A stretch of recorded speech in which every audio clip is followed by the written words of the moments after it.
একদিন এক গভীর জঙ্গলে একটি নেকড়ে শিকার করে খাচ্ছিল। খাওয়ার সময় সেই অসাবধানতা একটি হাড় গিলে ফেলে, যা তার গলায় আটকে যায়। নেকড়ে গলায় হাড় আটকে যন্ত্রণায় ছটফট করতে থাকে। সে গিলে ফেলতেও পারছে না, আবার বেরও করতে পারছে না। ব্যথায় কাতর নেকড়ে সাহায্যের জন্য জঙ্গলে এদিক ওদিক ঘুরে বেড়াতে থাকে। অবশেষে নেকড়ে একটি বক দেখতে পায় এবং তাকে সাহায্য করার জন্য অনুরোধ করে। প্রিয় বক, নেকড়ে বলল, আমার গলায় একটি হাড় আটকে গেছে। তুমি যদি এই হাড়টি বের করে দাও, আমি তোমাকে একটি বড় পুরস্কার দেব।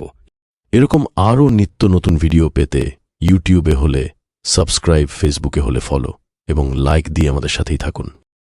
বক প্রথমে কিছুটা দ্বিধাগ্রস্ত হলেও শেষে সাহায্য করতে রাজি হয়। বক তার লম্বা গলা ও ঠোঁট ব্যবহার করে সাবধানে নেকড়ের গলা থেকে হাড়টি বের করে আনে। নেকড়ে মুক্তি পেয়ে হাঁফ ছেড়ে বাঁচে, কিন্তু ধন্যবাদ না জানিয়ে পুরস্কার দেওয়ার কথা ভুলে গিয়ে চলে যেতে থাকে। বক হতাশ হয়ে বলল, তুমি তো আমাকে পুরস্কার দেওয়ার কথা বলেছিলে, আমার পুরস্কার কোথায়? নেকড়ে দাঁত খিঁচিয়ে বলল, তোমার মাথা আমার মুখের মধ্যে ঢুকিয়েও আমি তোমাকে খেয়ে ফেলেনি, সেটাই তোমার পুরস্কার। বক তখন বুঝতে পারে এমন স্বার্থপর প্রাণীকে বিশ্বাস করে ভুল করেছে। সে শিখল যে যাদের উদ্দেশ্য খারাপ তাদের কাছ থেকে কৃতজ্ঞতা আশা করা উচিত নয়।